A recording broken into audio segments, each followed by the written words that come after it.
Hello guys, இந்த வீடியோல நம்ம எப்படி HTML, Bootstrap, JavaScript யூஸ் பண்ணி ஒரு இமேஜ் ஃபில்டர் பேஜை கிரியேட் பண்ணுறோன்னு பார்க்க போகிறோம். ஃபர்ஸ்ட் ஆஃப் ஆல் நம்ம இந்த இமேஜ் ஃபில்டர் பேஜோட லைவ் டெமோவை பார்க்கலாம். இதுதான் நம்ம கிரியேட் பண்ண போகிற அந்த இமேஜ் ஃபில்டர் பேஜோட லைவ் டெமோ. இதில் நம்ம வந்து ஓப்பன் பண்ணுறோம்னாமே எல்லா இமேஜஸுமே இந்த மாதிரி டிஸ்பிளே ஆகும். இந்த இமேஜஸ் எல்லாம் நான் வந்து வெப்சைட்ல இருந்து டவுன்லோட் பண்ணி இதுல நான் வந்து ஆட் பண்ணியிருக்கேன். ஸோ இதில் வந்து நமக்கு வந்து 6 பட்டன்ஸ் இருக்கு. இதில் நான் இப்போ பேர்ட்ஸ் அப்படின்னு அந்த பட்டனை கிளிக் பண்ணுற நேரம் பேர்ட்ஸ் இமேஜஸ் மட்டும் தனியாக ஃபில்டர் ஆகி டிஸ்பிளே ஆகும். அதே மாதிரி ஹாரர், மியூசிக், நேச்சர், ட்ராவல் இப்படி ஒவ்வொரு பட்டனையும் கிளிக் பண்ணுற நேரம் அந்த பட்டன்ல இருக்கிற அந்த கேட்டகரியில் இருக்கிற அந்த இமேஜஸ் வந்து தனியாக இந்த மாதிரி ஃபில்டர் ஆகி டிஸ்பிளே ஆகும். இப்போ நான் திரும்ப ஆல் கிளிக் பண்ணுற நேரம் எல்லா இமேஜஸும் இந்த மாதிரி டிஸ்பிளே ஆகும்.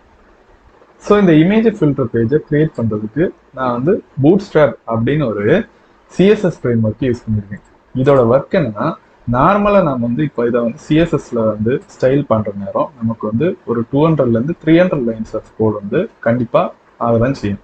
ஸோ அதை வந்து குறைக்கிறதுக்காக நம்ம வந்து இன்பில்டாகவே அந்த பூட்ஸ்ட்ராப்ல நிறைய கிளாஸஸ் வந்து அவங்க என்ன பண்ணியிருப்பாங்க, ஆட் பண்ணி வச்சிருப்பாங்க. அது என்ன பண்ணும், இந்த சிஎஸ்எஸ் கோடை வந்து ரெடியூஸ் பண்ணுறதுக்கும் அதே நேரத்தில் நம்ம வந்து இந்த வெப்சைட்டை ஈஸியாக ரெஸ்பான்சிவ் ஆக்குறதுக்கும் தான் நம்ம இதில் வந்து பூட்ஸ்ட்ராப் வந்து ஆட் பண்ண போகிறோம். ஸோ இப்போ நான் வந்து இதில் வந்து F12 கிளிக் பண்ணுற நேரம் இந்த இமேஜ் ஃபில்டர் பேஜ் வந்து அந்த ஸ்க்ரீன்ஸுக்கு ஏற்ற மாதிரி நீட்டாக ரெஸ்பான்சிவாக டிஸ்பிளே ஆகுது.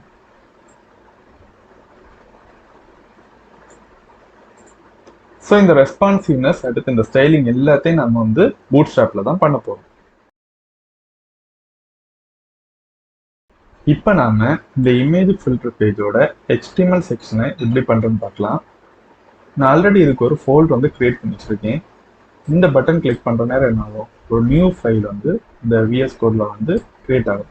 ஸோ அந்த ஃபைல் நான் கிரியேட் பண்ணிட்டு அதுக்கு நான் வந்து index.html அப்படின்னு கொடுக்குறேன்.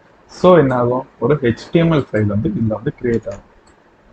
ஸோ இதை கிரியேட் பண்ணிட்டு ஃபர்ஸ்ட் ஸ்டெப்பாக நான் என்ன பண்ண போறேன்னா HTML பாய்லர் பிளேட் கோடை வந்து இதில் வந்து ஆட் பண்ண போறேன். அதுக்கு என்ன பண்ணணும், எக்ஸ்க்ளமேஷன் மார்க் கொடுக்கணும். இது கொடுத்தோன்னே என்ன ஆகுதுன்னா 12 லைன்ஸ் ஆஃப் கோடு, அதாவது எல்லா வெப்சைட்லையுமே காமனாக யூஸ் பண்ணுற அந்த HTML பாய்லர் பிளேட் கோடை வந்து அதுவே வந்து ஆட் பண்ணி கொடுக்கும். ஸோ இப்போ நம்ம வந்து HTML பாய்லர் பிளேட் கோட் வந்து ஆட் பண்ணிட்டோம். இதில் வந்து ஹெட் செக்ஷன் இருக்கு, பாடி செக்ஷன் இருக்கு. ஹெட் செக்ஷன் வந்து ப்ரௌசர் சைடு உள்ளது, பாடி செக்ஷன் வந்து நாம வந்து அந்த HTML டாக்குமெண்ட்ல என்னெல்லாம் வந்து நமக்கு வந்து டேட்டா வேணுமோ அது எல்லாத்தையுமே பாடி சைடில் நம்ம வந்து ஆட் பண்ணுவோம்.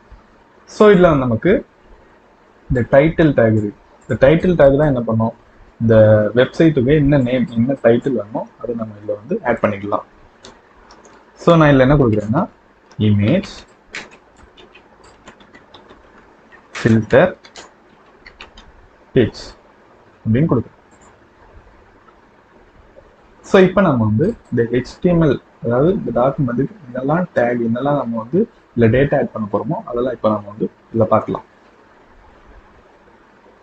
ஸோ ஃபர்ஸ்ட் இப்போ நான் என்ன பண்ணுறேன்னா ஒரு டிவ் டேக் வந்து கிரியேட் பண்ணேன். அது நான் வந்து டாட் கண்டெய்னர் அப்படின்னு கொடுத்தேன்னா அந்த எமெண்ட் அப்ரிவேஷன் வந்து ஒரு div take with class container வந்து கிரியேட் பண்ணி கொடுக்கும். ஸோ நான் இது வந்து லைவ் ப்ரிவியூவில் வந்து ஓப்பன் பண்ணி வச்சுருக்கேன். ஸோ இந்த லைவ் ப்ரிவியூ நான் வந்து ஓப்பன் பண்ணி வச்சுருக்கிறதுனால இந்த லெஃப்ட் சைடில் நான் வந்து என்னெல்லாம் வந்து சேஞ்சஸ் பண்ணுறேனோ அது எல்லாமே இந்த ரைட் சைடில் வந்து அந்த லோக்கல் ஹோஸ்டில் வந்து கிளியராக வந்து டிஸ்பிளே ஆகும். ஸோ இந்த கண்டெய்னருக்கு நான் இன்னொரு கிளாஸ் கொடுக்குறேன், அது வந்து மெயின் கண்டெய்னர்.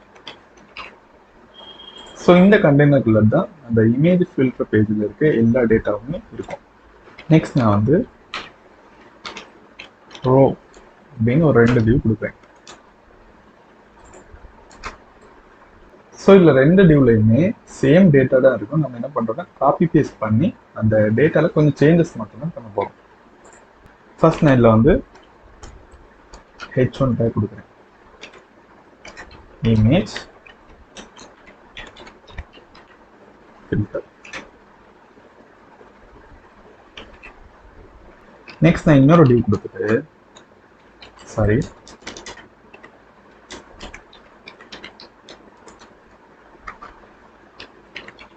அந்த டிவ்க்குள்ளாடி ஒரு பட்டன் கொடுக்குறேன். இந்த பட்டன் வந்து ஆல். அதே மாதிரி இன்னும் 2 பட்டன் நான் வந்து ஆட் பண்ணுறேன். இந்த பட்டன் வந்து பேர்ட்ஸ்க்கு, இந்த பட்டன் வந்து ஹாரருக்கு.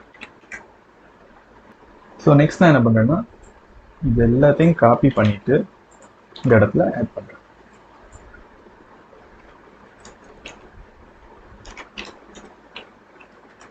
மியூசிக், நேச்சர்,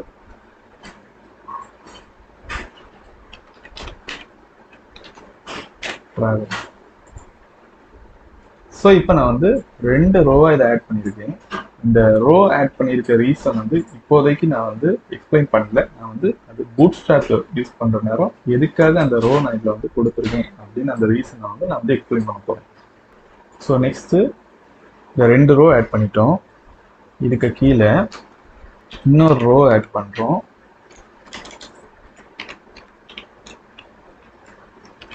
அதுக்கு ஐடி நான் வந்து இமேஜ் செக்ஷன் அப்படின்னு கொடுக்குறேன். ஸோ இப்போ வந்து இந்த மெயின் கண்டெய்னருக்குள்ளாடி தான் எல்லா இமேஜஸ் பட்டன் எல்லாமே இருக்கும். நெக்ஸ்ட் அதுக்கு கீழே நம்ம வந்து ஒரு ஃபூட்டர் ஆட் பண்ணுறோம். இந்த ஃபூட்டரில் வந்து நம்ம இந்த இமேஜோட அந்த நேமு, நம்ம ஆத்தரோட நேம் ஏதாவது நம்ம வந்து இந்த ஃபூட்டரில் நம்ம வந்து கொடுக்க முடியும். ஸோ இதுவும் நான் வந்து கண்டெய்னர்னு கொடுக்குறேன். ஃபீட்டர் இமேஜ் ஃபில்டர் பேஜ் சேனலோட நேம். ஸோ இதில் நம்ம வந்து ஏதாவது ஒரு ஆத்தரோட நேம் வந்து கொடுக்கலாம். நெக்ஸ்ட் நான் இதில் ஒரு ஸ்கிரிப்ட் டேக் ஆட் பண்ணுறேன். இதில் நம்ம வந்து சிஎஸ்எஸ் யூஸ் பண்ண மாட்டோம். அதுக்கு பதிலாக ஜாவாஸ்கிரிப்டும் அதே நேரத்தில் பூட்ஸ்ட்ராப் வந்து ஆட் பண்ண போகிறோம். ஸோ ஃபர்ஸ்ட் நான் என்ன பண்ணுறேன், app.js அப்படின்னு ஒரு ஜாவாஸ்கிரிப்ட் ஃபைலை கிரியேட் பண்ணுறேன். ஸோ கிரியேட் பண்ணிவிட்டு source equal to app.js. Next ஸ்டெப்பை நம்ம பூட்ஸ்ட்ராப் சிடின்னு ஆட் பண்ண போகிறோம். இந்த சிடினோட மீனிங் என்னன்னா கண்டென்ட் டெலிவரி நெட்வொர்க். அது என்ன பண்ணோம், அங்கே இருக்கிற அந்த கண்டென்ட்டை வந்து நம்ம வெப்சைட்டில் வந்து யூஸ் பண்ணுறதுக்கு அந்த லிங்கை நம்ம வந்து யூஸ் பண்ணுவோம். ஸோ அதுக்கு நான் என்ன பண்ணுறேன்னா getbootstrap.com அப்படின்னு அந்த வெப்சைட், அதாவது இதுதான் பூட்ஸ்ட்ராப்போட அஃபிஷியல் வெப்சைட். அந்த வெப்சைட்டுக்கு நான் போயிட்டு நீங்கள் ஸ்க்ரோல் பண்ணீங்க அப்படின்னா இன்க்ளூட் வயா சிடிஎன் அப்படின்னு ஒரு லைன் கண்டிப்பாக இருக்கும். அதில் வந்து 2 லிங்க் இருக்கும். ஸோ இந்த லிங்கை தான் நம்ம அதில் வந்து காப்பி பேஸ்ட் பண்ணி யூஸ் பண்ண போகிறோம். ஸோ அதை கிளிக் பண்ணிவிட்டு காப்பி